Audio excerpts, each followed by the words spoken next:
Herkese salam dostlar, mən Söhrə. Bugün sizlərlə birlikdə 28.000 kupa olacaq. Dedim elə video kaydasım sizlərlə birlikdə olum. Videoya like atıp abone olmayı unutmayın, getdik.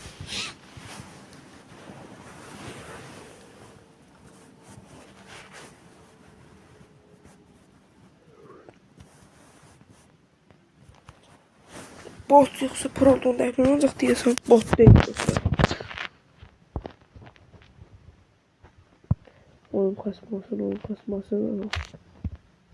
Bodur. Bodur da bizden de olsun. Başarılı olurum onu. Bodur olsun. Max'im 2 səviyyədir də olur. 2 səviyyə.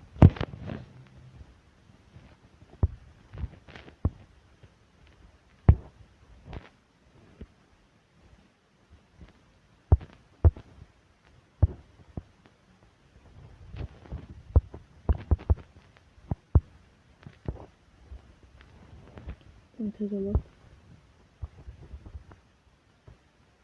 Go. Valla bunlar yalnız sevdiler. Sizin orada ne seviyor? 3-5 değil. Yani onsta ne diyeceğim? Onsta 28 oldu. Ama yine de bu birinciliği oynayacağım ama piti görəndə adamın birincilikten soyuyor resmen başa görmez olsaydı bize carbı. Gördünüz. Nasıl dostlar? Ve 28.000 kupa olduk. Sağ olun, salamat qalın. Növbəti videoları görüşənə dək.